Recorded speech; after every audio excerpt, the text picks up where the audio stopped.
Okay, Michael, um, started the recording. Okay, thank you, Michael.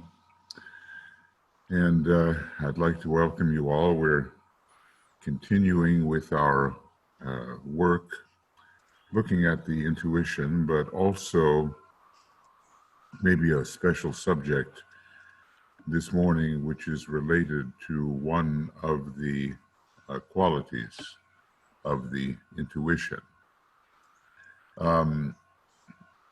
So first, simply to say hi and okay. Good to see you here. Michael, of course, is helping keep everything straight, and Tuya on a train to destiny somewhere here. And Anne and Annette and Catherine. The New Zealand Australia group is represented. Joe Waltz. Hi, Joe. You're usually over on the other side, but this is different. And Karen, good morning. It's the West Coast of the United States can probably take some of this in, but the East Coast, it's quite late. And Natney, hi. And that seems to be who we are at the moment. If I'm missing anybody, okay. And Kim. So Kim is just coming in, and welcome, Kim. All right. Now, the topic of the day, which is really our ongoing topic, is about reality. It's pretty bold to speak of reality. We're looking at the intuition, as the intuition seems to be our method where we can begin to appreciate what reality is, and then to discover, which seems strange, I suppose, at first thought, but to discover that we are the reality we discover.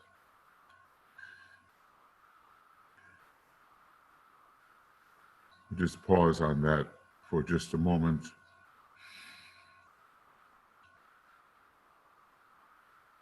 See,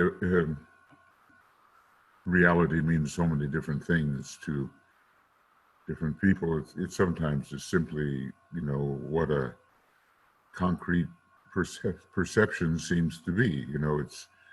It's what you sense, and people call it reality. Given our five senses and the two additional, common sense and esoteric sense, it's what those two detect, and that's called the real. But in deep esotericism, such as was presented to us in the secret doctrine, that cannot be considered the real. And yet, since there is nothing other than the real, it cannot not be considered the real. So it is, in its form, it is not the real, but in its essence, it is. So we're going to be aligning with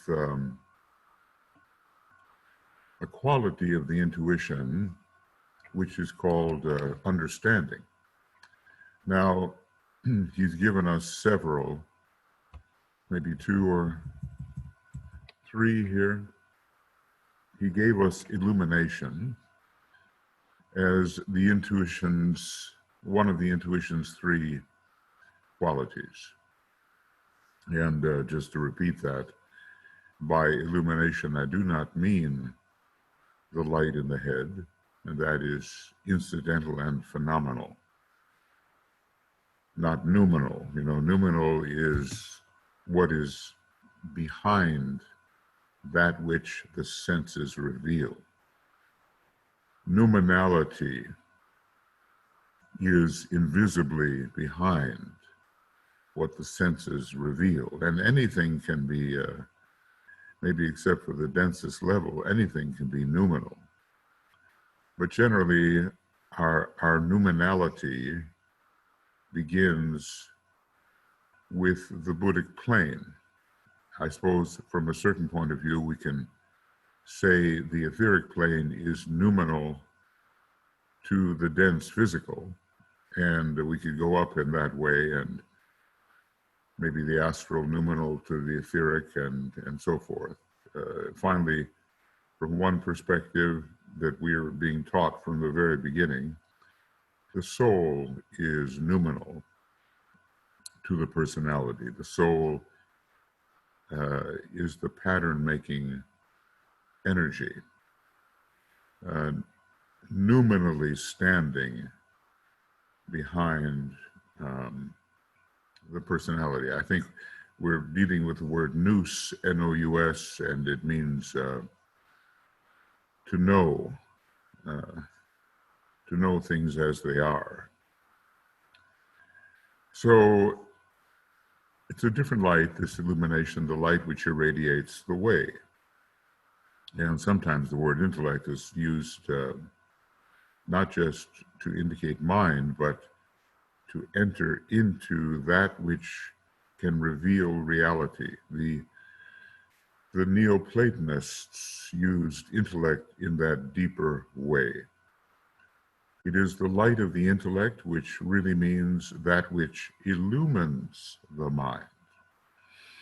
So it is a higher form of light, whether we call it the light of the soul or go on to name other and higher types of light. And what we're working on right now is the light of the intuition.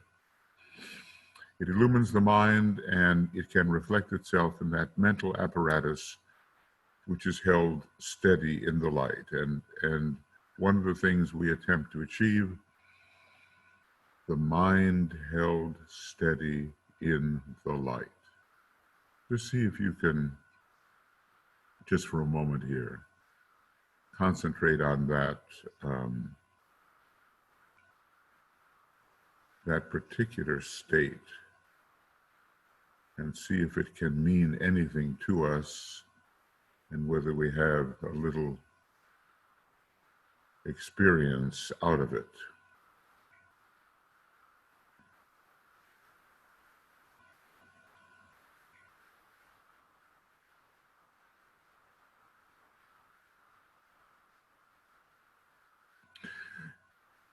You see, it's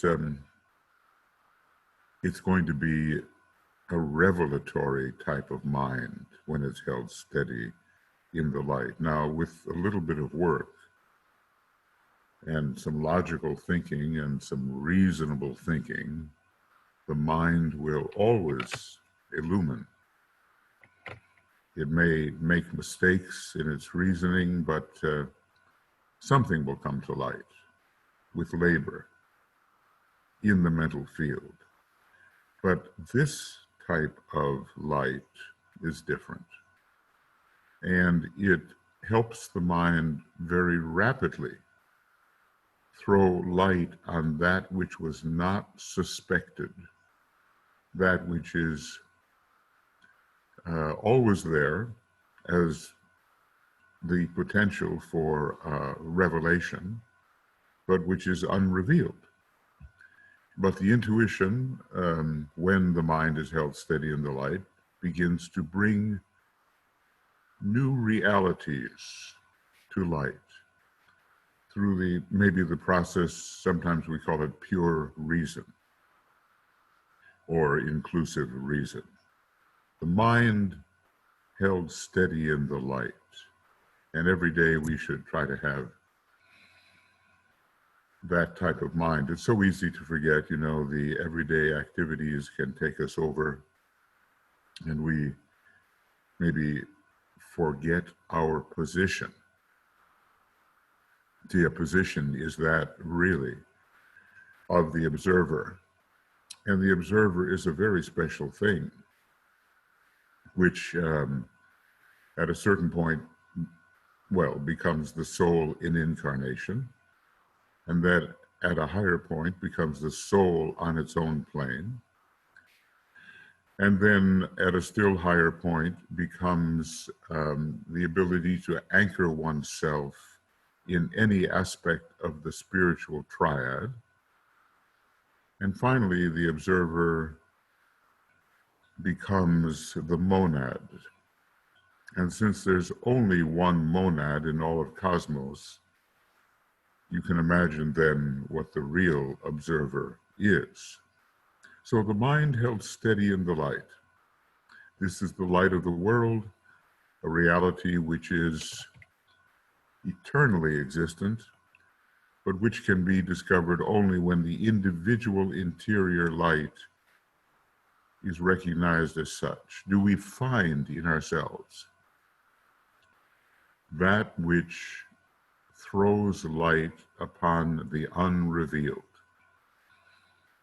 And do we find that it simply does that, rather than having to go through all of the tedious methods of reasoning and logic, which are good in their own way? I mean, they do take us somewhere.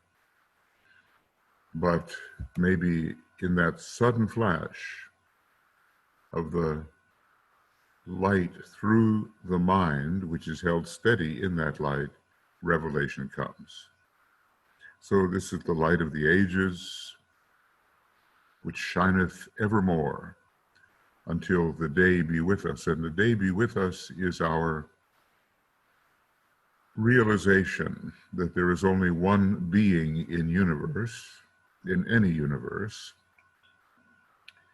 and that illumination of that discovery, that rediscovery really, that we are the one being, precedes the moment of pralaya, of universal pralaya. Now, when Blavatsky speaks about pralaya, there are many kinds, and we may be talking about the pralaya of a planet, or the temporary disappearance, the pralaya of a solar system, or of any of the greater structures. But the universal pralaya is the ultimate day be with us. So the intuition is therefore the recognition in oneself, the kingdom of heaven being within, not theoretically, but as a fact in one's experience. Note that, as a fact in one's experience. This is what we're aiming at, of one's complete identification with the universal mind, of one's continuing, constituting a part of the great world life, and that is the beingness of the universe, and of one's participation in the eternal, persisting existence. And that, if we want to analyze that, that even takes us beyond any objectification that we call a universe. There's only one such eternal, persisting existence. If we even want to call it an existence, we might call it being. But universal mind, world life, we can look at that as intra-universal, not inter, but intra-universal, within the universe, which we are at the moment. Note the phrasing, the universe which we are in this universal incarnation. And finally, there's a super-universal state which makes any objectification called a universe look like the tiniest of things. and really a kind of a Maya. Every universe is really a kind of a Maya, the great Maha Maya.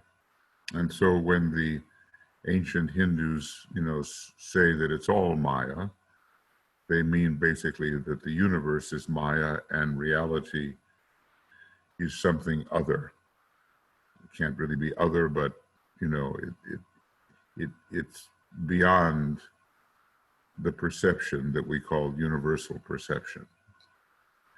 So illumination, then, that's one of the three qualities. Now the next one is understanding. I hope you can, I like that blue, it's a little bit covering, unfortunately, it's covering the word. I'll bet there's a way to, well, I'll play with it, probably I could get white lettering there and then it would stand out underneath the indigo. Now, this is not how we usually use the word understanding. Michael, you're showing evolution of a solar logos, not a document. Okay, well, that would be, okay.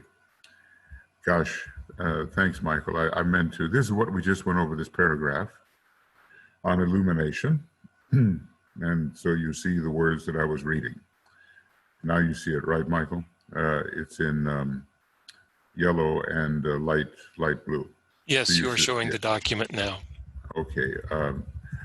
Gosh, it would have been easier to understand if I had been showing the document, but on this Zoom thing, I get myself a little bit confused. Anyway, the last, that last little section was, the intuition is therefore the recognition in oneself, not theoretically, but as a fact in one's experience, of one's complete identification with the universal mind, meaning that that's really what you are, of one's constituting a part of the great world life.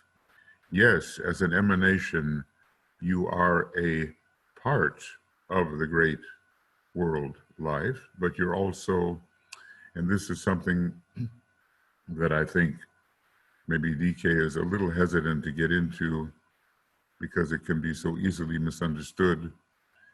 You're not only a part of the great world life, and though it sounds preposterous, the essential you is the great world life, and then, and of one's participation in the eternal, persisting existence. Now, when you use a word like existence, it sounds like it's it's out from something, it's separated from something.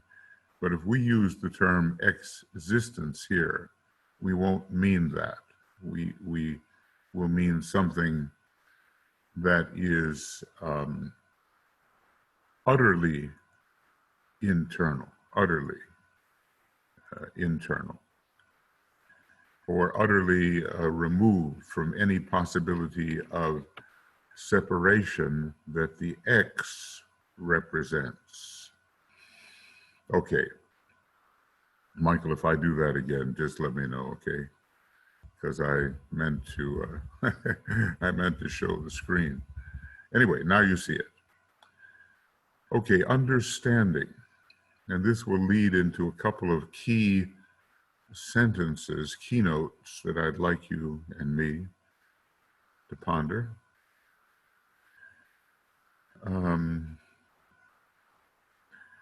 Okay. This understanding, as I was saying, it's not how we usually look at the word. If I say, I understand, it means, oh yeah, I get it. I get what you're driving at. I know what you mean, that kind of understanding. But this is a little different. This must be appreciated in the literal sense as that which stands under the totality of forms. Now think about that just for a minute, because it's really Quite a statement.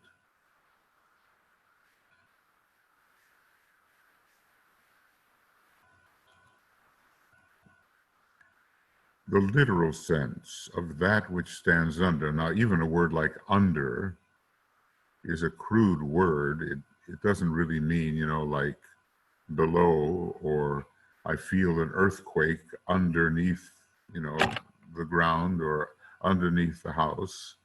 Nothing like that. It is related to a different word and a different idea. And I'm going to call that word substance. And if you really look at that word, it just does mean underneath standing under. It's sub, which means it's not easily detectable, but it's there. And without it, you would not have the possibility of perception or of form. I'll get into that in just a minute. So this understanding must be appreciated in its literal sense as that which stands under the totality of forms. Now, think about that. The totality of forms, that's a universe full of forms, gross and subtle. So it's a huge statement if we take it literally.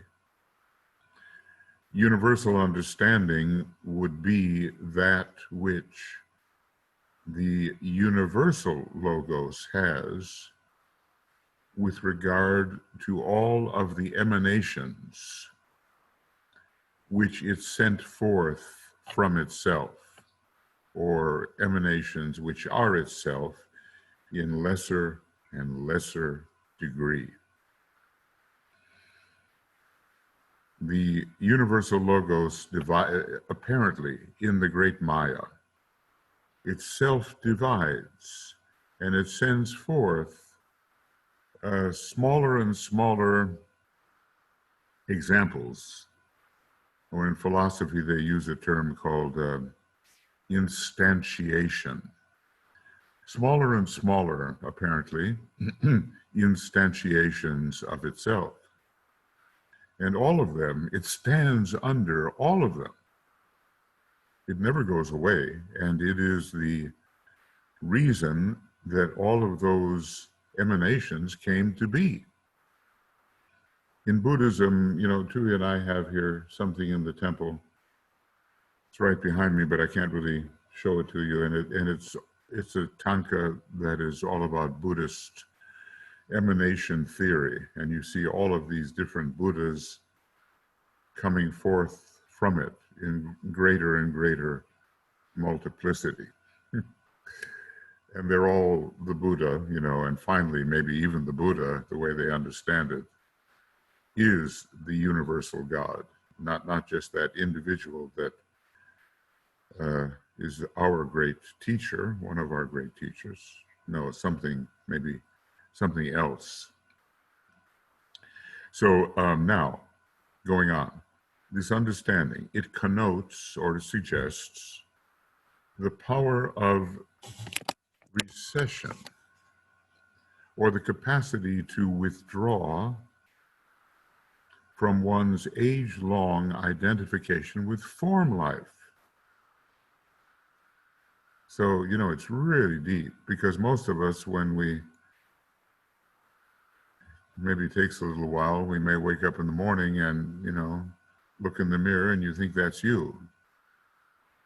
And in fact, it's only an instrument that an internal you is using. And so basically we go through life at our particular stage of evolution, identifying with form life. We treat it as if it's real. Well, everything is real and unreal at the same time, but still the reality of the Maya is infinitely lower than the reality of capital R reality, the absoluteness. So anyway, you pull back, you withdraw. Pratyahara, it's called in the yoga means and methods. It's a fifth capacity out of 8. I never remember them, but it's right there in the beginning of the Yoga Sutras. This is the fifth capacity. This one I do remember. And it's sometimes called to prescind. It means to cut off what you thought you were and establish yourself in what you really are. And DK calls it the power of recession. Now just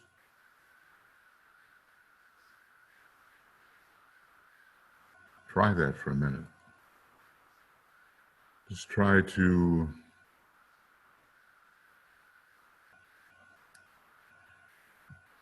withdraw.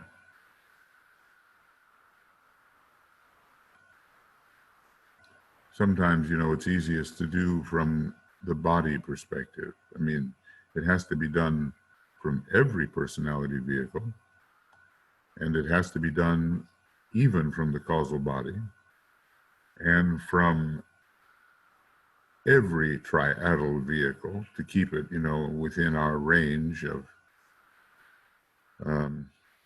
habituation. That's what we're used to dealing with. It's going to be recession from the monadic vehicle and on and on.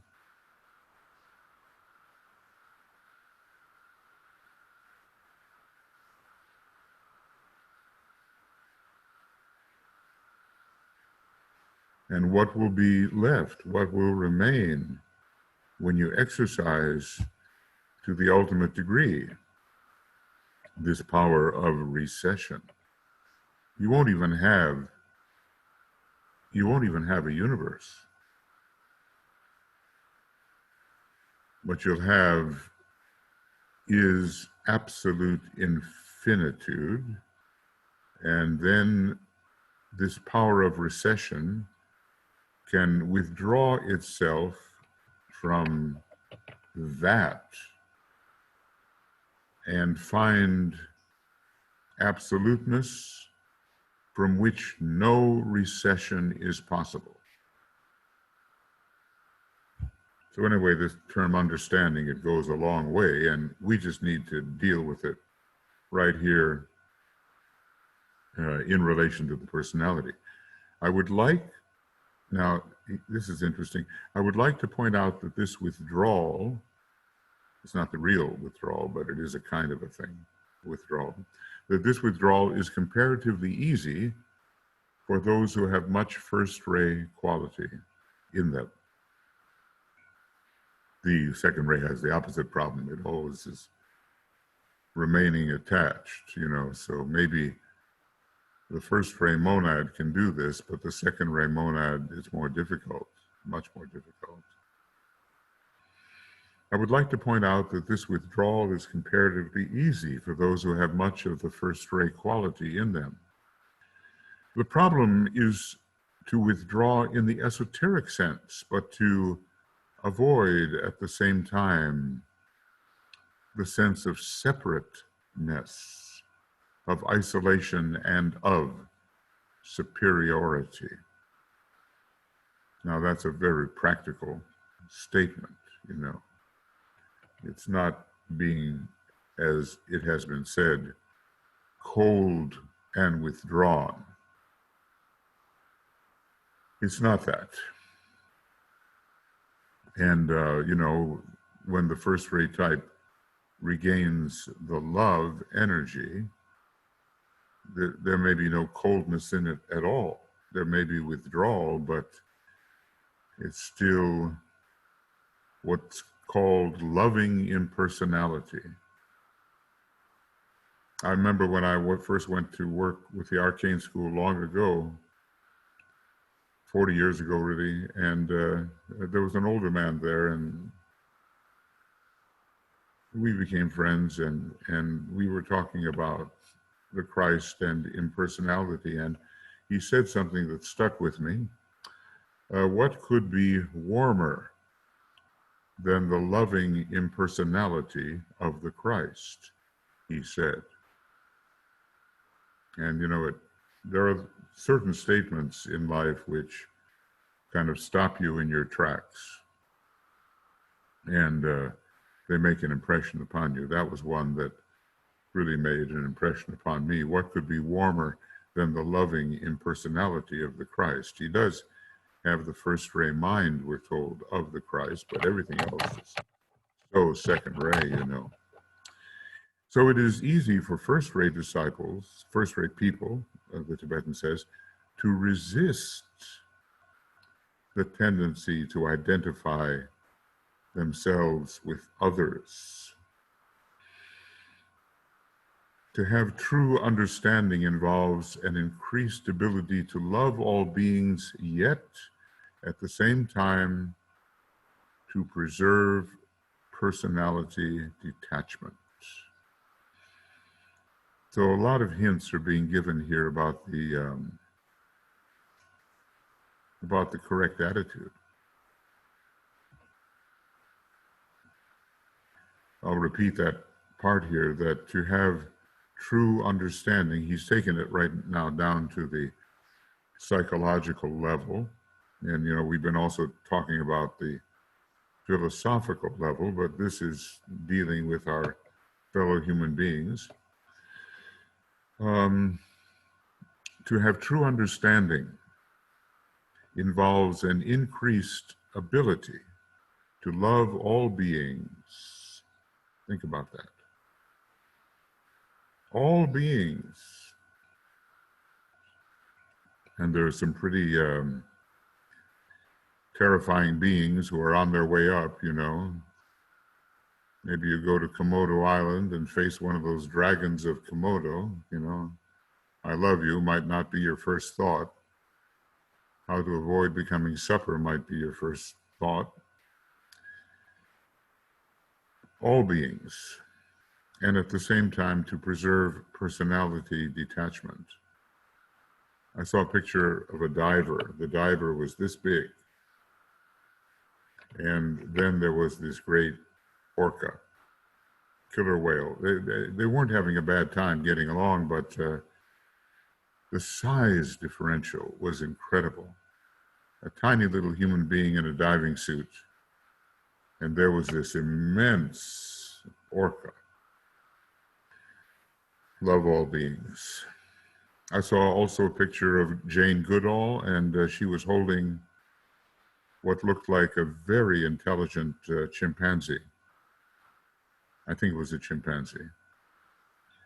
And she had said that, if we don't straighten ourselves out, we're going to destroy the human race. And it was a real kind of beautiful relationship that she was having with this earlier form of human being. The gorillas and the great apes, and Blavatsky says they are individualized already, but they're trapped, and they will be released from their confinement of consciousness, most of them in the coming 5th round. So this detachment, says the Tibetan, can be so easily founded on an inability to love, in a selfish concern for one's own comfort. You don't, well, there's all kinds of comfort, aren't there? He left out, he didn't leave it out. There it is. Above all, emotional comfort. Physical, we all know what that's about. Mental, we don't feel so comfortable in the face of those who have radically different opinions or conclusions that we do. I mean, at least that's the normal kind of reaction, not the disciples' reaction. Spiritual discomfort, we feel held back and our spiritual aspirations and ambitions are not fulfilled, and we feel the friction of it. But above all, the plus minus of emotional comfort. You know, we're so easily disturbed by others who differ in their desire nature than from what we are. And this is an interesting statement next. First-rate people dread emotion and despise it. But sometimes they have to swing into an emotional condition before they can use emotional sensitivity in the right way. Now, you know, you might often think that a general in the army or whatever branch of the service is a non-emotional person, just moving men and materiel around the battlefields and can keep detached. But maybe one of the most effective generals in World War II, you know, you're all probably familiar with his name, is General George Patton, who really did have reincarnational memories regarding his soldiering in Rome, at least that. You know, he was a Scorpio and he had a lot of occultism about him, and he remembered, but he was an extremely emotional person, just easily moved to tears. He had a lot of Gemini and Moon in Capricorn, but he was easily moved, and yet he was considered among first-rate types someone you didn't want to meet because he would completely overrun you. In other words, the enemy, whatever enemy is in World War II, dreaded to have Patton's army against them because he was so irresistible, so absolutely overpowering. And yet the emotional sensitivity was absolutely there. So we can't generalize too strongly about any ray type. We're a lot more complex. I've certainly learned that. We're a lot more complex than one might think. And we have a lot of variety, you know. We allow for a general that he can lose his temper, like Marshal Zhukov, you know. We didn't want to be around him, the head of the Soviet command, when he lost his temper. But on the other hand, to be easily touched and moved to tears, this is a different kind of sensitivity.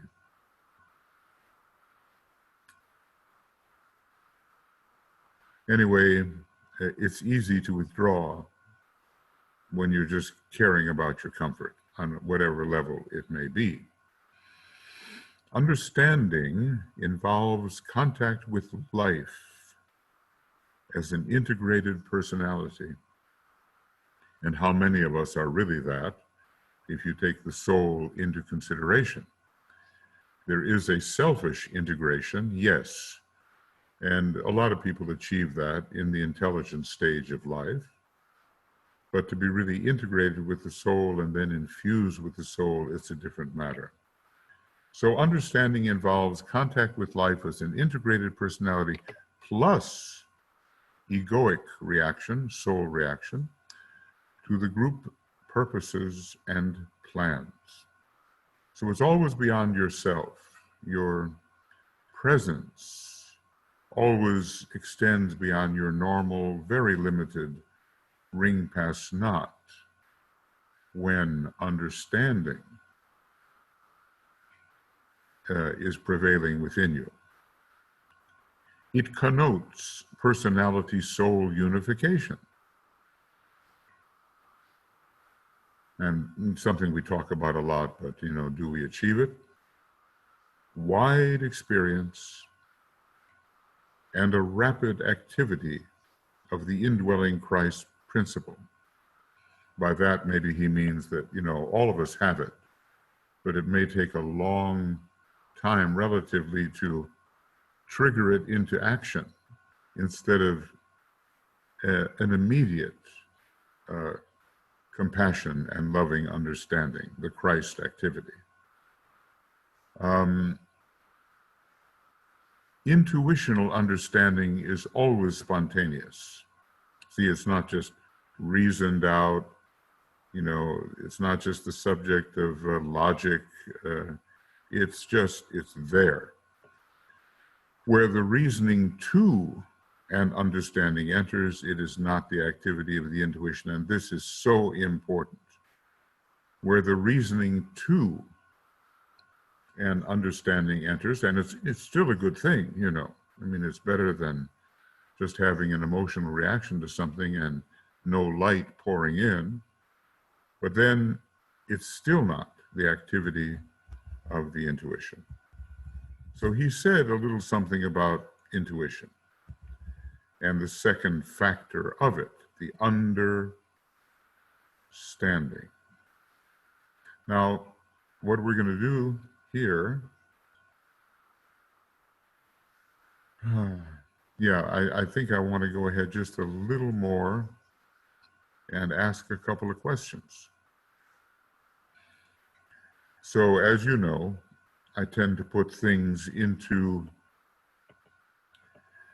a certain kind of language which is not the conventional use of language, in the hope of jogging the mind out of its habitual, illusory interpretations. If we just keep on thinking as we think, as we thought, as we always think, we're locked into a certain perspective on whatever we're thinking about. And chances are it's quite filled with illusion. Now, every once in a while, some surprise in the method can come about, some lightning bolt, and rearrange everything, and then we see what we didn't see before. So, well, I'll tell you what, I feel a little torn here at the moment. I will stop for a minute here and ask you if there are any questions on the paragraph, which I presume you now see in front of you. Any thought that arises about this understanding and the power of recession and the loving understanding that goes along with detachment and the necessity for soul infusion if we are to really understand. Those seem to be the main topics, and the difference between reasoning, which is like reasoning to a greater grasp of something, and pure reason, which is spontaneous. In terms of time, it occurs. If you want to get a good astrological understanding of the difference between the two, Saturn is all about reasoning sequentially to or towards greater understanding. And Uranus is the opposite. It's the spontaneous understanding of the whole without dividing it into all those pieces whereby you go step by step by step.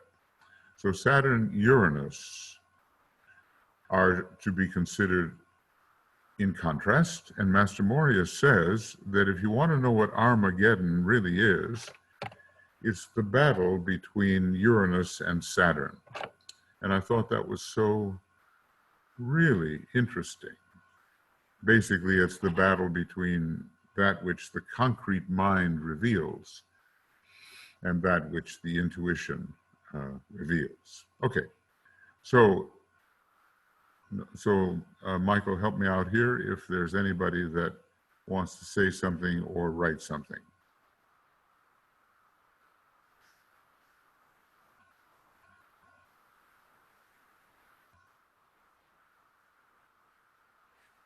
Is there anybody? Okay, let's see here. I've kind of lost my. Let's see. Does it allow me to? There's the chat. Okay.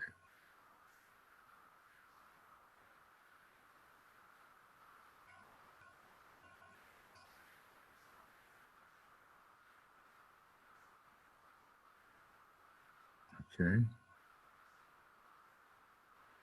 And by the way, if I can say so, as long as we have a break, in the chat box, I just learned, having been a little disoriented, that these two programs are a repeating program, and they have the same link. So once you have the link for identify as being, at least for the time being, and once you have the link for Cosmic Fire in Depth, that's it every week. So just put it to the side. Actually, you can copy them here right from your chat box, and you won't ever have to worry about how to get here, like I did this morning. So the links are right there in the chat box. And there's a couple of, what have we got here?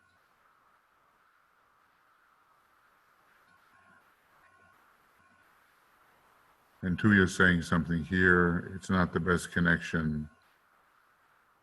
When she's thinking of this type of understanding that we're talking about here, she's thinking about communion. And God within is the basis of understanding. And I believe that is correct. The DK said, let us not forget the immortal God which we are, and we place our confidence upon and within this immortal being that we really are. God immanent. We have so much experience over millions of years of the fear and terror aspect of God. God transcendent, and we are like nothing. But God immanent is a whole different approach, and is being developed, and will especially be developed, I think, in the Aquarian age. We're coming out of Pisces, which was what DK at one point calls the age of authority. And of course, God's authority, the great transcendent being, was paramount. It was stronger than any of us. It was something that you look to, an all-powerful, omnipotent, omniscient, omnipresent God, completely overpowering the tiny little human nothing. Well, that's not the way it's going to be with God immanent. Now Karen, I'm going to get into that right now. Karen asked me what I talked about, the difference between substance and form. And I'm going to try to get into that here a little bit, because I think it's very interesting. And Michael? Yes.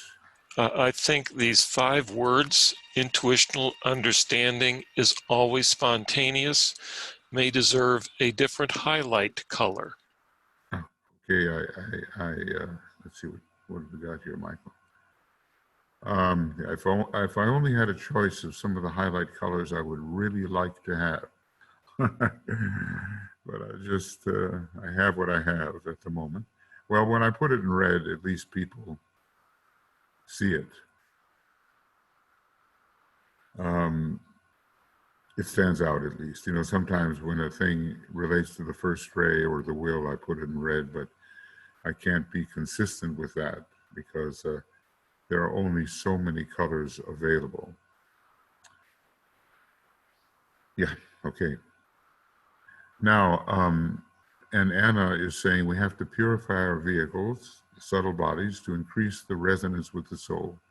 Agreed on that point for correct reception and interpretation, and eventually to identify with the Christ. I think, that's good common sense about what we're going to be going through. Now, remember that Aquarius is one of the major healing signs. I mean, you can heal in any sign and you can heal on any ray, but Aquarius has so much to do with the etheric body, as does Gemini. And for practical purposes at this time, the condition of the etheric body will work out in the condition of the physical body. So when there are blockages and miasmas and other unhealthy conditions in the etheric body, it won't be long before the physical body shows it. So a major purification is of the etheric body. And if you study Rule 10 in the rays and the initiations, you'll see how that is working. We're trying to cleanse we're trying to get rid of what's called the veils. The veil of impulsion leading to etheric chaos, the veil of distortion leading to great misunderstanding of values, that's astral, the veil of separation leading to victimization by the great heresy of separateness, and the veil of aspiration, which has to do with longing to do something high but not doing anything at all. We just get trapped in our aspiration and we don't really function in a practical manner. So those veils have to be cleaned out first. And the time will come. Right now, we do some work with Glamour, and DK gets it all started for us. But it may be a few centuries before the real attack on Glamour is launched. As far as illusion goes, well, it's been going on for a long time, that attempt to be rid of illusion. But humanity in general, so far, is not ready for that. And when more and more people are mentally focused, and I'm not saying yet mentally polarized in the technical sense, because that demands the midway point between the second and third initiation, and it's going to be a long time before any kind of majority in humanity is between the second and third initiation, but at least increasing mental focus will allow us to deal with our mental illusions to a certain extent. And we'll be, dealing with them as we have somewhat in the book, Glamour, A World Problem. Maybe a little more difficult to understand than the glamours, I don't know, but they are interesting. Okay, so I'm going to go on, and this is going to take us somewhat to into what Karen was asking about substance and form. Reappearance of the Christ tonight at the usual ongoing YouTube link. And here it is. Michael put that in there. So just copy what's in the chat box and you'll have basically you'll have the links that you need for Zoom and for the YouTube approach that we always use for broadcasts. Okay, now let's see what I've got here. Let's get into a little bit of a meditative mood, and we will ask ourselves, what is substance? This is, I'm going to ask that. Just what do you think substance is? What is substance?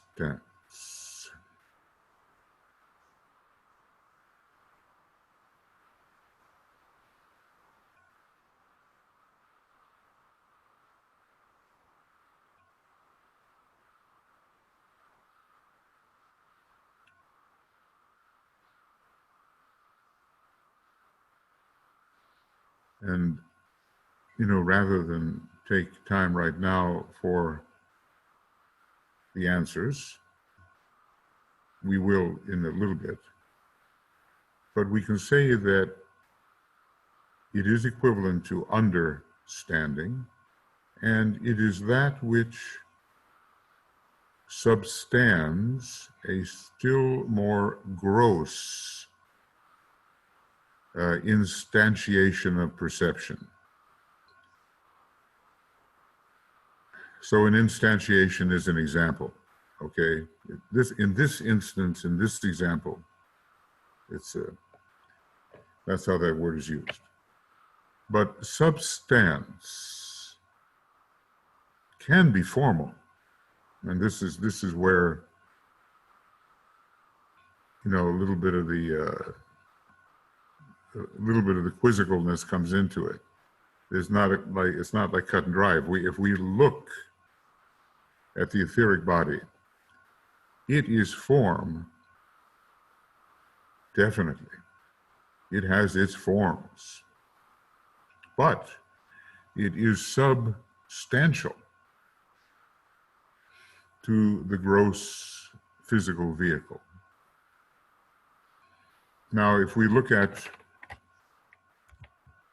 here's where I'm going to say from Michael, make sure I don't get trapped in what I tend to do here.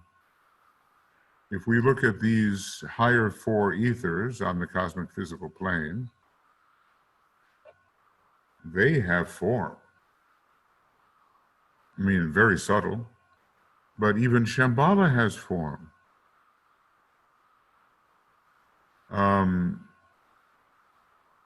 I think I read, you know, how the streams of light, of consummate beauty and all of that, we find that in Shambhala.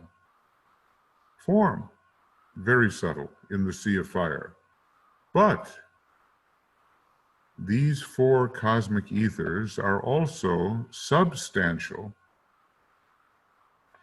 to the dense physical body of the solar logos and the planetary logos.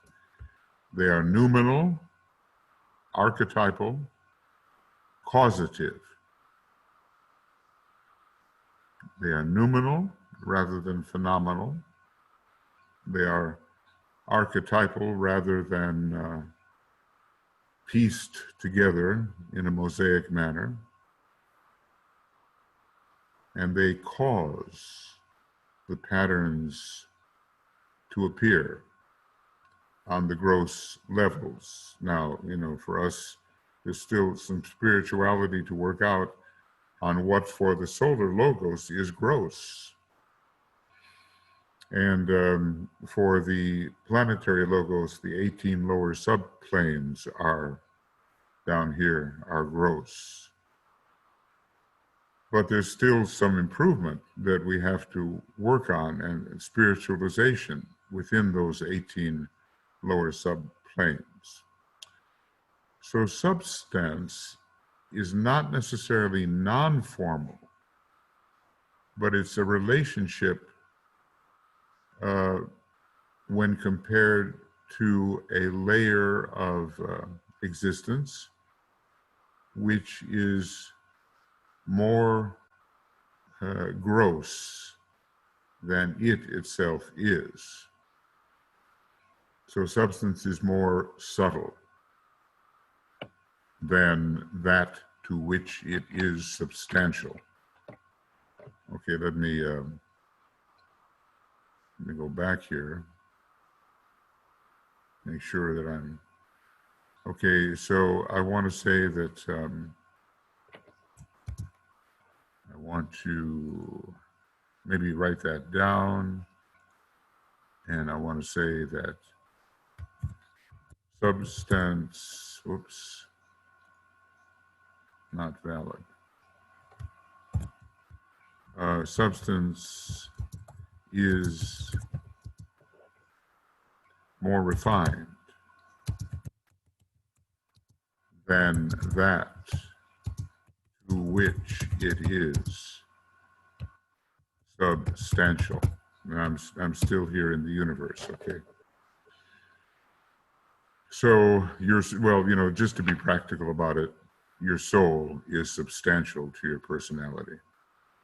And the soul is subjective substance, whereas the personality is objective gross matter, relatively considered. Although parts of the personality are substantial to other parts. Maybe in the personality, the mind, the lower concrete mind, is the most substantial when compared with the other personality vehicles. What is, just a few questions here, okay? What is the ultimate universal substance? Universal substance. Now, if you say it's the absolute, that would only be partially correct, because we're still within the confines of the universe. And basically what I want to say is that the universal logos, the God of any entire universe, is substantial to every emanated self-perception in that universe. So the universal logos is substantial to any emanated self-perception in that universe. Meaning it all comes from the one intra-universal God. And we're not worrying yet about what goes on beyond any universe, because there's always a beyond. The only thing, and it can't be a thing, which has no beyond, if I can put funny words there, is absoluteness itself. There's no beyondness to absoluteness, okay?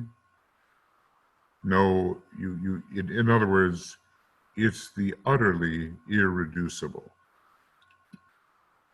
Absoluteness is the utterly irreducible. Nothingness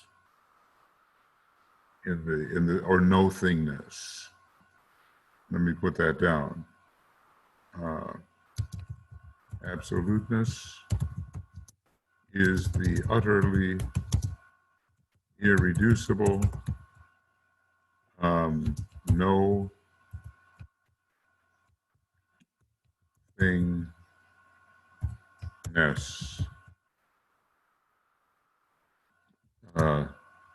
There is nothing beyond it. So if I say to you, now we're dealing with substance, okay? What is the supra-universal substance? And it is the absolute. Remember that universes come and go forever. Now think about that for just a minute.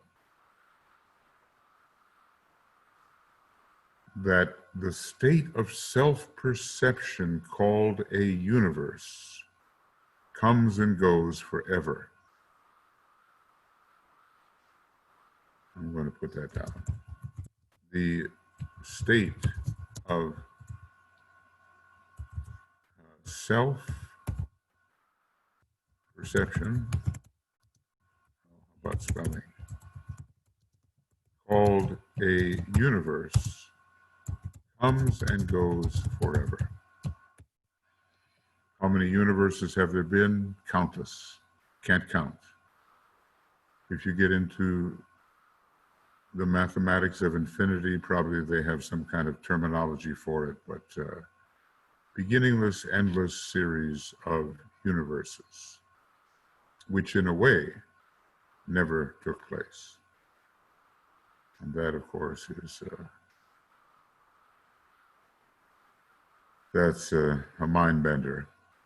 But anyway, the ultimate substance or substandingness or substantiality is that thing that no thing, that be-ness, which H.P. Blavatsky talks about in the beginning of The Secret Doctrine.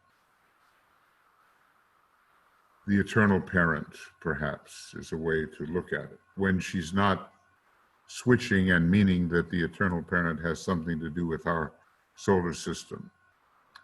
But the eternal parent, wrapped in her ever invisible robes, had slumbered once again for 7 eternities, something of that nature.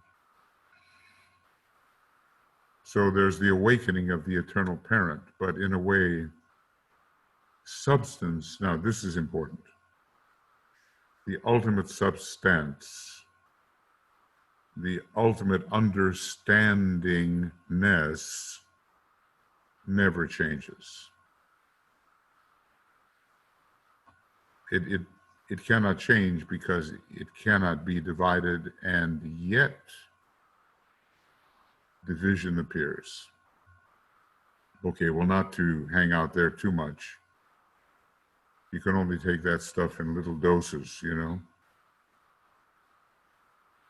And I just, before we take a look at some of the questions and statements, I want you to think in a practical term of this number 4. So kind of open the heart, or at least imagine that the heart center is opening. Now, we have many hearts. Even our monad is a heart. DK tells us in an esoteric healing formula. Kind of open the heart and reach out in your imagination or in your vision of what is around you, and include it all, not as identical in form, but as identical substance. We're back in the universe again, okay? We're not dealing with the super universal world, as identical substance. And I just want to put down here, not, well, maybe I better not identical form. In form life, there is difference all the time, and you're never in form. If you only look at the form, you're never seeing the reality. And what makes a real initiate, you know, a really high supramonadic being, is the ability to look at form and see substance.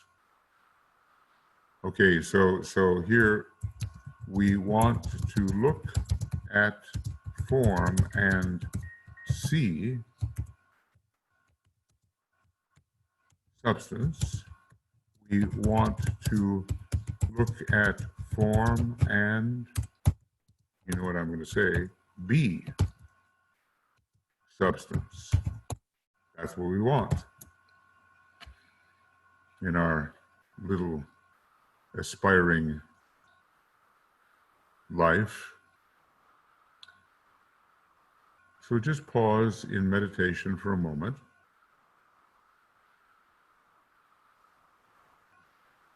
And reach out. And so, reach X. That's X. Reach out is X. And,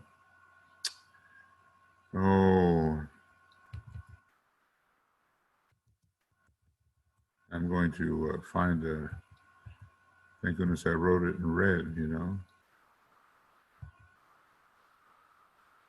SBZ.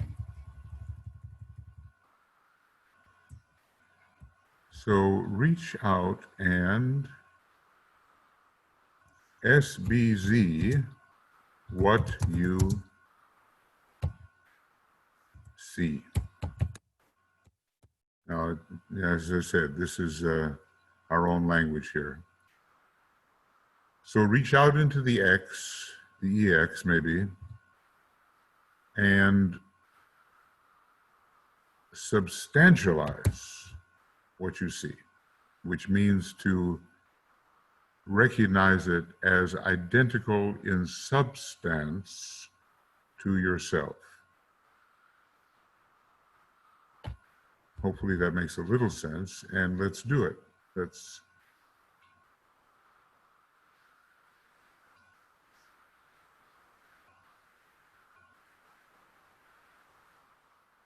all kinds of things are coming in through your imagination or your eyes.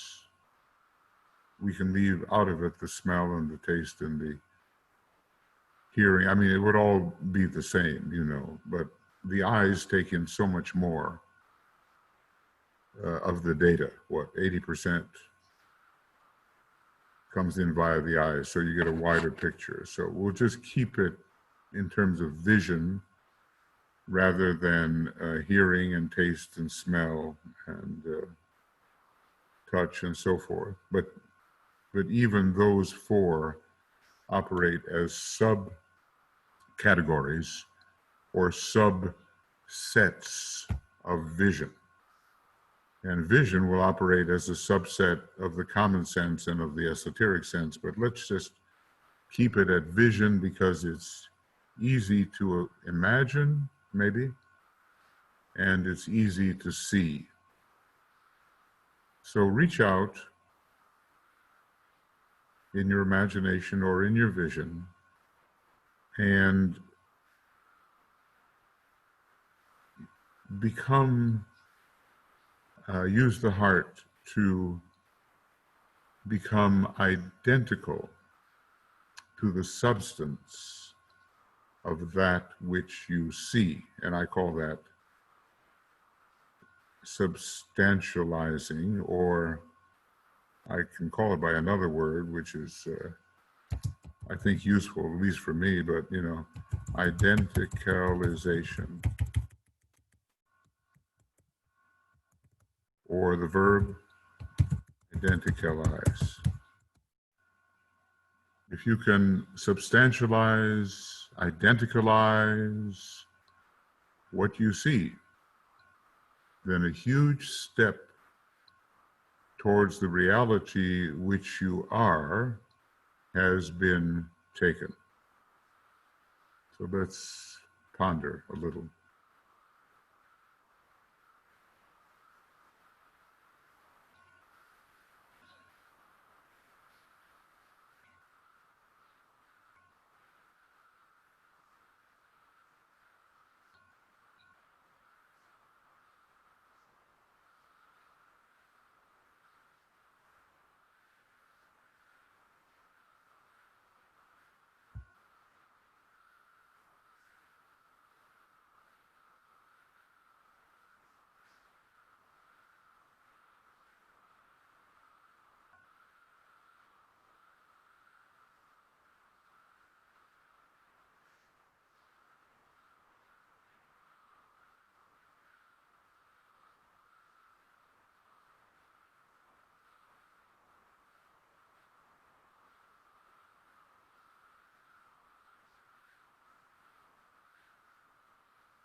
Now, you know, as a personal note, when I do this, I can leave my eyes open and still imagine. You know, whatever works for you. Because if you want to bring into presence that which is not yet literally in the room, you have to imagine. The heart center, for me anyway, little me, is always involved. Because via the heart center, maybe it's just a first step, but via the heart center, the factor of being is more easily detected. Now, we are told by DK that the life aspect is found in the heart, and we really are looking for the life aspect as reality. Yeah, in just a moment, I'm going to have you all have a chance to speak or to write, whatever.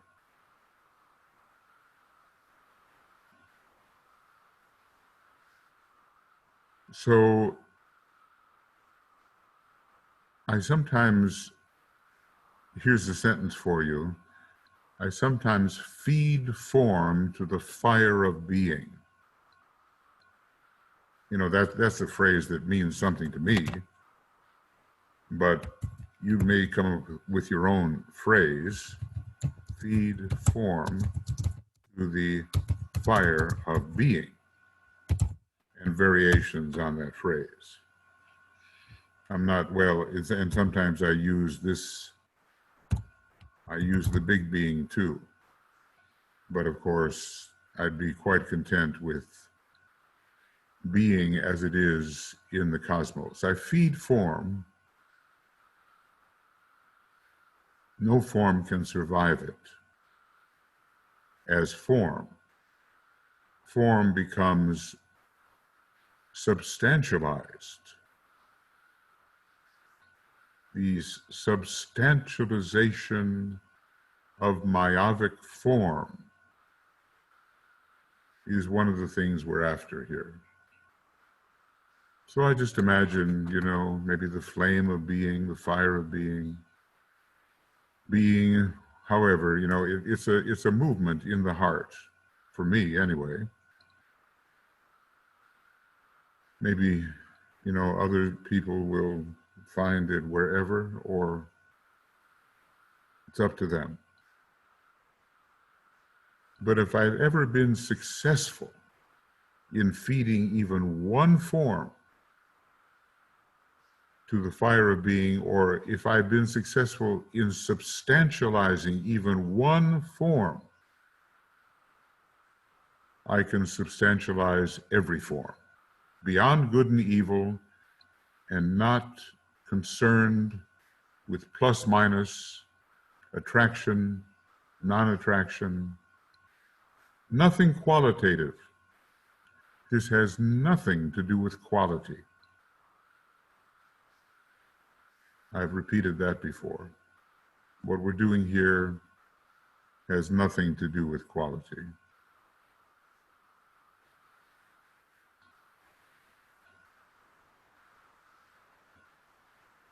So this takes practice. And I would suggest, you know, during the next week, just think about this word. Substance, which is related to understanding that we've been looking at. Don't get trapped by form. Form is interesting, you have to deal with it. And in order to fulfill the plan, forms have to be in a certain archetypal relationship down here in these lower worlds. But don't get trapped by it and think it is reality.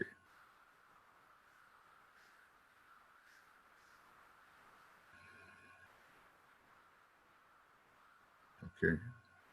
All right, so that's going to be, you know, kind of far enough on that. And other, you know, other sentences I have that are meaningful to me, you know. You've got to find the ones that are meaningful to you. And I'm not sure how I do this. No. Well, I'm not being too successful here.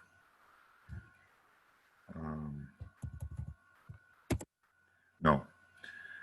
It'll come back to me, how to get that line. All right, now, some people had something they wanted to say and or ask, and Karen's hand is raised. Okay. And Karen, you can unmute yourself. Okay. Michael, maybe this is too concrete, but on page 194 of Glamour, it says light and substance are synonymous terms. And I think about that a lot, you know. And then just thinking of the light of Cancer, since we're just dealing with the full moon of Cancer, it's the light within the form. And Cancer is a sign of incarnation and form, you know, the Yes, so yes, I'm thinking of when you were talking about that little meditative experience that we were doing is as I'm looking around at things and, you know, I've been doing some of the other exercises that we've been doing in this webinar about being, you know, and all of that. So I'm thinking of the light within the form. That's the phrase that came for me, you know, really is to, and it's talked about in many different places in the book. You know, we're looking for the light within all life, you know, it's looking for the light within the form. I think it's a good. First of all, light is substantial to all form in the Kabbalah. In other words, you have, before there is any form, you have the sea of light, which underlies all possibility of form coming out of it. So, you know, and even in our modern sort of the physics of Einstein and others, form is transformed into light and heat. You know, the energy substratum is there. So it is a step, it is substantial to form. But, you know, and my question, I mean, obviously, is what is substantial to light? And that's the great darkness, we might say. There's always darker and darker examples of ever more intense light. Okay, I'll kind of repeat that. Darker and darker examples of ever more intense light, like even with Shambhala, you know, which is way beyond us, but is very close relatively. We're told about the dark light of Shambhala. We're also told about, as you say, the dark light of Cancer. It's on a different level altogether. But the reason that the Shambhalic blackness exists is because the light is so intense, our perceptive apparatus registers it as nothing, blackness. It can't be absorbed. So the most intense light, I forget the Kabbalistic term exactly, but it is coming out of what's called the Ein Sof, Ainsoph. And there is, light is substance, light is matter, and the condensed light creates form. However, beyond that is that which is substantial to light and substantial to form. Now, that's just theoretical in a philosophical sense, but people like us, we will be seeing the light right down here, just as you're hinting at here, in relation to matter. We'll also be getting into what's called dark matter, which is going to be related to dark light. Some of it is not yet radiant in the sense of visible light. Others of it is super radiant and therefore black. So we'll be working right here in the world of appearances with all kinds of different light. And we have to realize that the universe is light, basically, but that there is a state which is substantial to light. And we might call it, you know, something infinitely, super infinitely intense beyond the mere presence of this form of matter we call light. But that stretches it a long way. So I think that pondering on what you're talking about, we've just been through the sign Cancer. As a matter of fact, it's been pretty powerful. I have found, of course I have Cancer ascendant, but I have found that when the full moon emphasizes one's rising sign, or maybe one's monadic sign for a particular life, opposite the sun sign, that realizations really begin to pour in as they do not at other times. So I would proceed with working with the categories of light. Karen, I'm sure you know, but page 329 and 330 in the astrology book give you the different forms of light for each one of the zodiacal signs, right? Yes. Yeah, and that's very interesting. Yes, it is. And because it gives you the movements of the light behind the form, establishes you in a level of noumena compared to the phenomena that work out from it, you see. So that's a very numerological page, or those two pages. And we want to get inside that. Now, of course, I think that the dark light of Cancer, which is not the same as the dark light of Shambhala, will be coming to light. In other words, there's going to be an increased intensity in that so it can be seen. And a lot of this has to do with seeing the ethers, the first step, And we're told that there's so many changes in the ethers right now that they're going to be visible to humanity and no longer dark in the sense of not really detectable.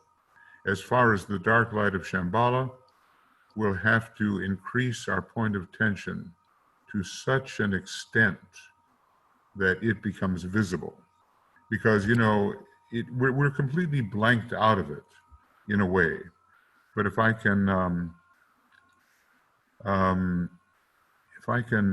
and I've read this before to everybody, but I have all these Shambhala, here it is, all these Shambhala things. So this to me doesn't sound like what you cannot ever see. It is a world of pure energy, of light, and of directed force. It can be seen as streams and centers of force, all forming a pattern. Here, now Michael's gonna catch me. There you go. It can be seen as centers, streams, and energies of force, all forming a pattern of consummate beauty, all potently invocative of the world of the soul and of the world of phenomena.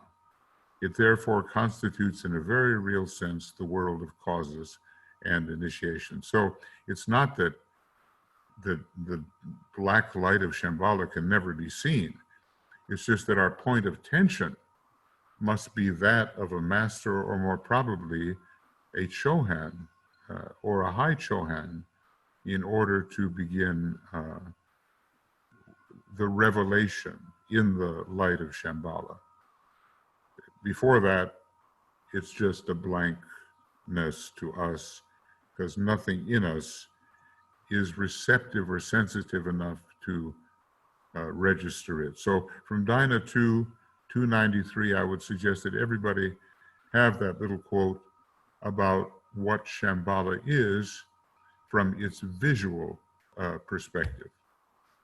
Dina 293. I just have to add, increase our point of tension substantially.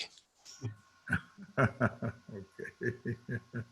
Yeah, well, let's just say that a sufficiently, I'll say what you said in still different words, that a sufficient point of tension substantializes form.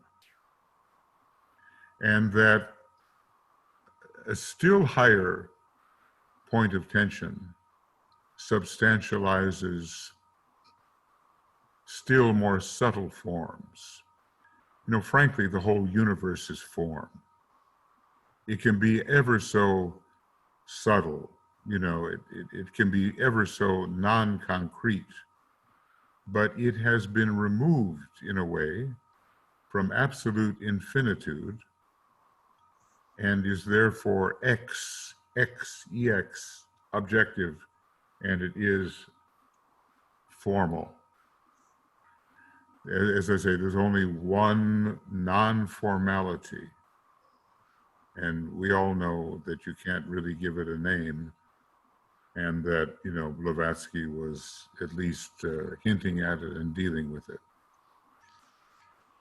These are, we go to the high things, and yet the practical thing, like Karen was bringing up, I mean, look, there's a whole world of hidden phenomena right here, and hidden noumena, we might even say, and it's going to come to light in the Aquarian age, just to be simple about it, you know.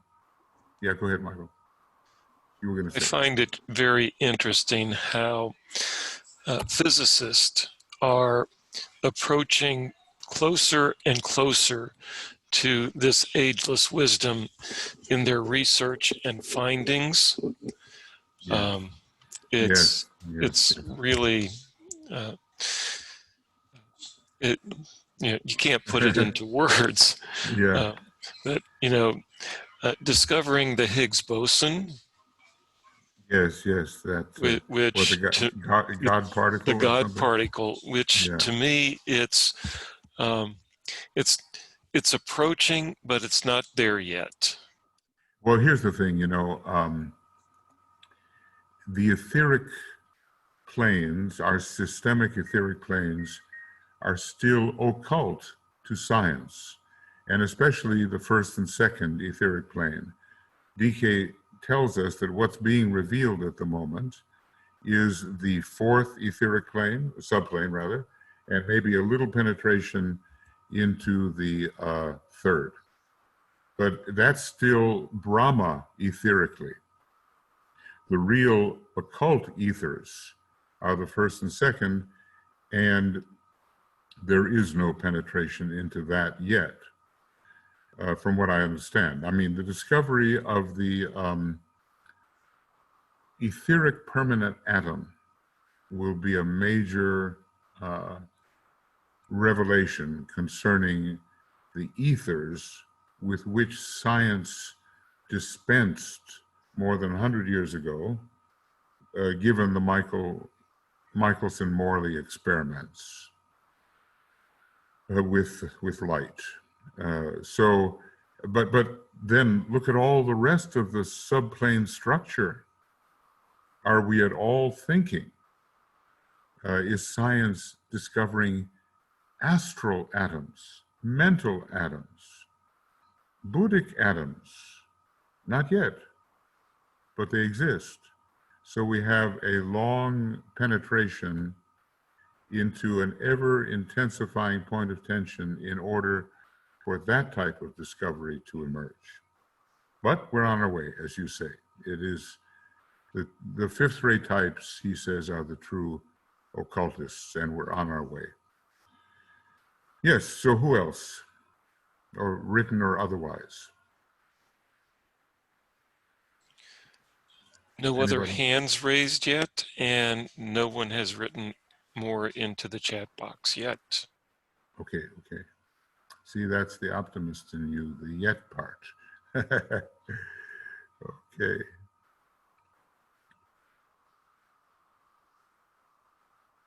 So actually, Tuya had said one more thing here. She said a few things that I didn't have it. Is only that one life having everything together. Yeah, I mean, we read today about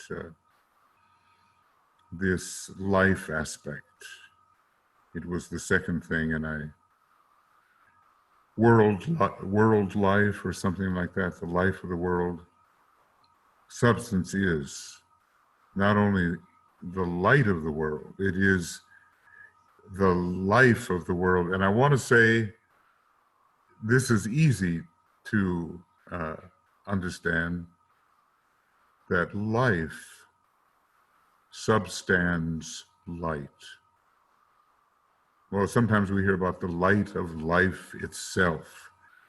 It's associated with Pisces, Aries, and Taurus, the light of life. But life is substantial to light.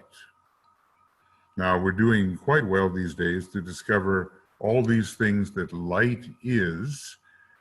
And when the soul is scientifically discovered by fifth ray Piscean France, it'll be a lot about light, because we're told the soul is light. Consciousness is light, we're told. But underneath, substanding, standing under light is life, the life of the world life. And when he says world, I go with the whole universe, you know. That to me is the greatest finite world.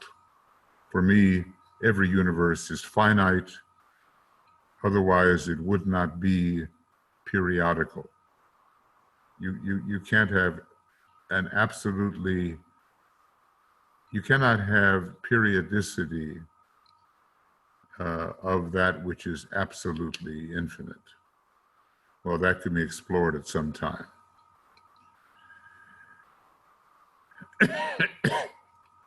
Okay.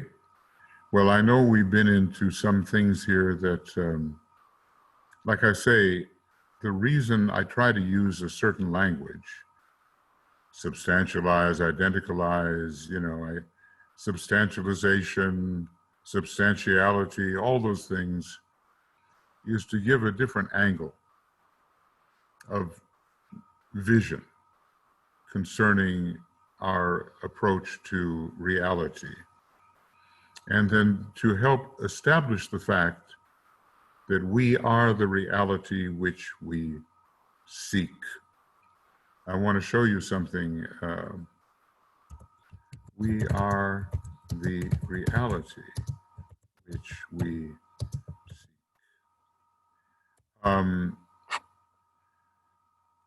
And there's a place where these fantastic mantrams come in, and I think I pointed it out to you before.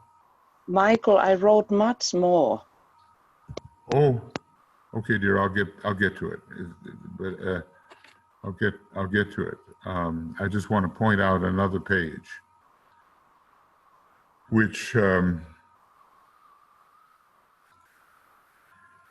seeker, and then I'll get back to it. I'm sorry, and salt. This is something, it's the mantram of the sixth ray. I am the seeker and the sought.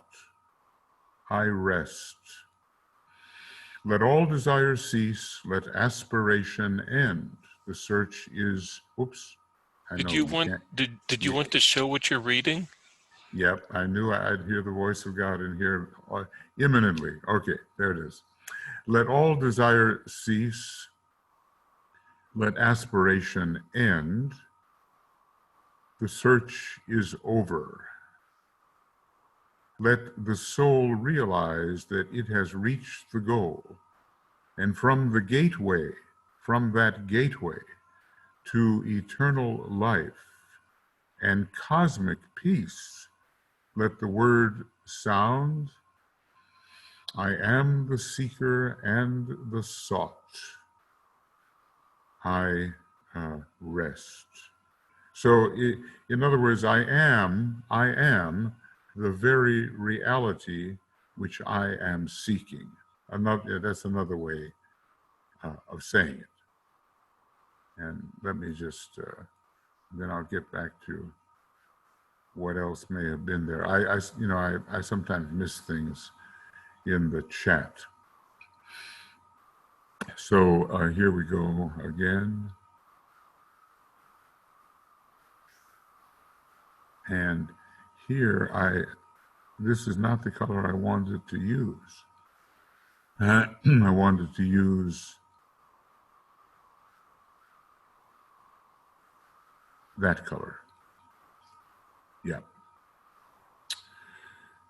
If you can get these 7 statements are found in various places.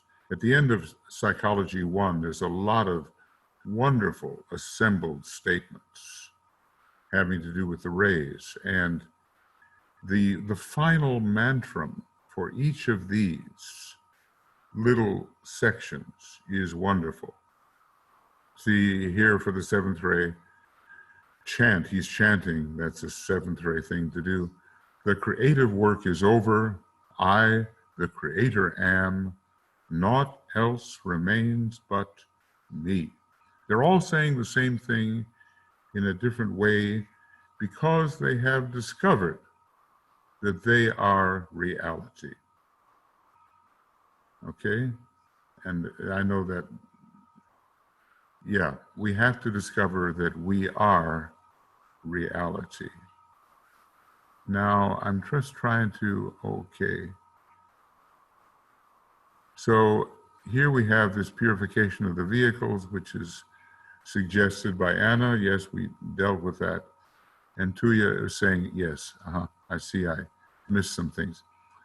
That substance is aggregation of different types of lives, from which the forms are built, not only physical, absolutely, yes, but in higher levels as well.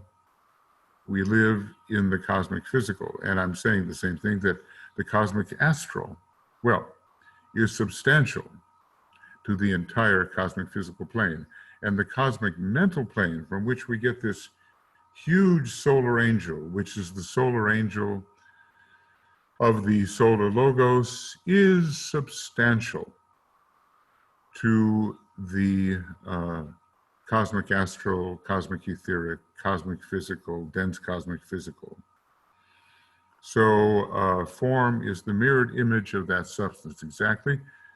And that substance dwells in archetypal form. So basically what we're trying to do, you all know what a mosaic is. You look at it from a distance and it looks like a solid picture. But you get up close to it and you see that the mosaic is made of tiny little pieces with boundaries and little separations between. We live in the mosaic world of atomic, matter, I guess we would say. But I've thought that maybe the archetypes are non-mosaic. I developed that idea in the infinitization book. It only appears to be, well, that's all we can think of. You know, can we think of a non-mosaic pattern? Down here, everything is mosaic. It looks like solid stuff, but there's tiny little boundaries between all of the pieces, all of the atomic pieces, as it were. And yet the result upon our perception is that we perceive continuity, continuity of extension. See, extension doesn't really exist, and that's a whole another thing. Basically, it's a time in annihilating thought and a space annihilating thought. That extension does not really exist. But apparently in the Mahamaya it does. And we see continuity of extension. I see a room. I know yesterday is yesterday and a year ago is a year ago. Extension in time, extension in space. But when you eliminate extension, and someday we'll get into that idea, then you are into immeasurability. It can't be measured. And the meaning of Maya, one of the main meanings of Maya, is measurability. Okay. So you've got the immeasurable and it's different. So form, going on with Tuya here, form is the mirrored image of that substance. Form clothes substance. Yes, from a practical point of view, that is true. Even you've got a physical body. Well, there's a etheric, noumenal, substantial form which attracts the grosser atoms of matter in a congestion that we call the etheric body. I mean, the dense physical body. So that's the clothing on the scaffolding of ether, the etheric form, which in a way is archetypal compared to the gross physical form, which DK calls by the interesting word, congestion. Congestion. So substance is the soul for the form. Substance has a type of consciousness, yes, even the consciousness of the atom, which the form expresses through, manifests or imitates. So always in substantiality, when it comes to consciousness, that which is substantial will have greater and deeper and more sensitive consciousness than that which is its outer effect, or the congestion, or the clothing, or the whatever you want to call it. It's the effect of the substance. Now, did you ever imagine, well, I don't want to go on and on, okay, but you know, you're standing there and then your physical body just drops away. But there you are, substantial to the form which has just dropped away.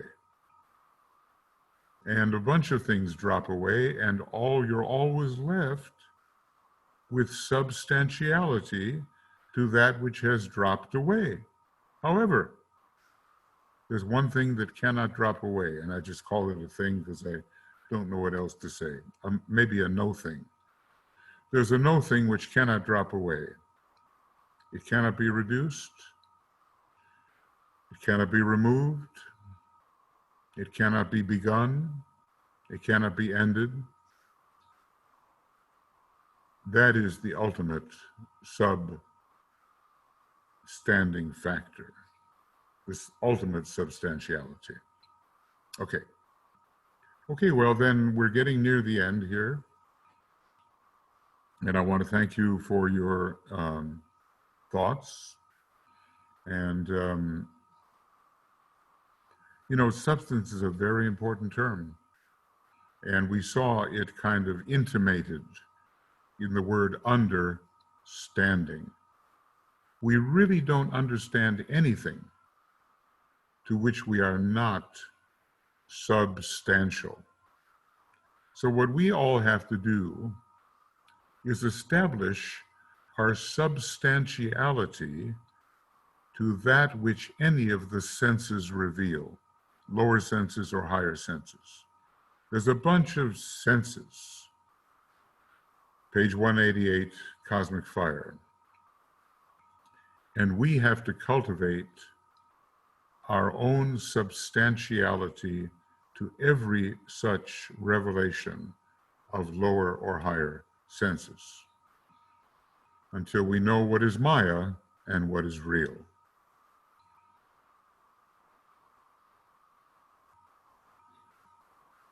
So let's, I think, you know, coming back to earth, as it were,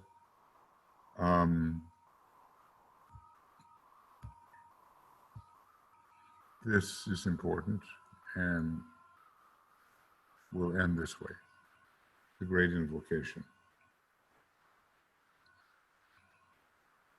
And by the way, you know, if you think these words are strange, and how would you ever have a chance to use them, in time, the words will become more meaningful, And that which they reveal will become more and more real to each one of us.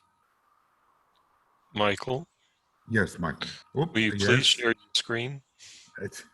I'll tell you. I should know what to, but thank you for that, because I tend to forget. So it's appreciated.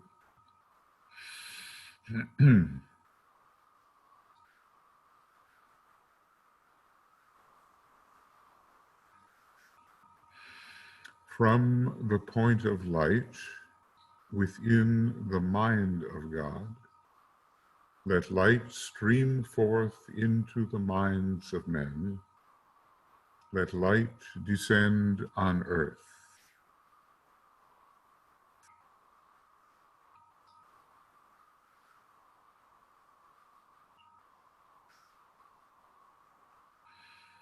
From the point of love within the heart of God, let love stream forth into the hearts of men.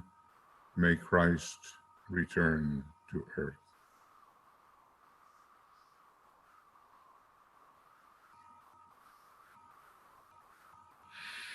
From the center where the will of God is known, let purpose guide the little wills of men, the purpose which the masters know and serve.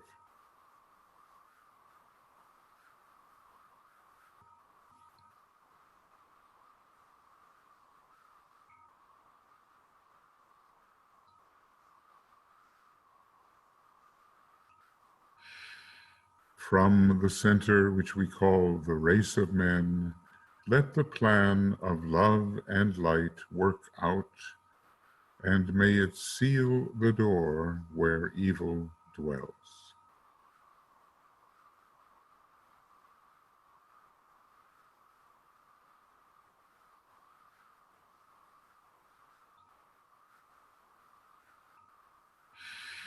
Let light and love and power restore the plan on earth.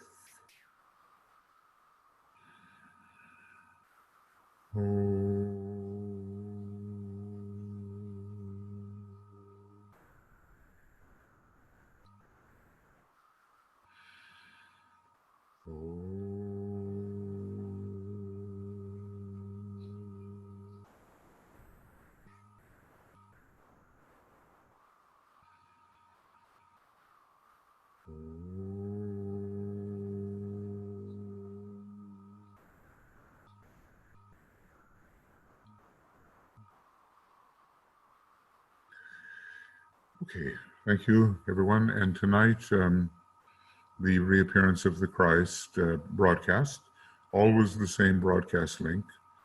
And now we discover always the same identification as being link, always the same Cosmic Fire in depth link. And as we, move more and more towards Zoom, we'll have certain places you can always go, and it will be easier on all of us rather than constantly changing links. Thank you, and we'll be in touch. And Yeah, tomorrow Michael. night, Dissipation of Glamour webinar. Correct. Again, using the same link, except go to webinar. Yes, go to webinar. We'll just see how long we stick with go to webinar. I've tried not to make a real fast transition because for years people have been used to that. So, but eventually I think Zoom is the way to go for many reasons. So, right. Thank you, Michael. And then we'll see, I'll talk to Tuya and we'll discover what it will be for Saturday and Sunday. Probably the Ask programs on the Soul of Nations and also on the attracting money for hierarchical purposes. Okay. Ciao, ciao, and all the best.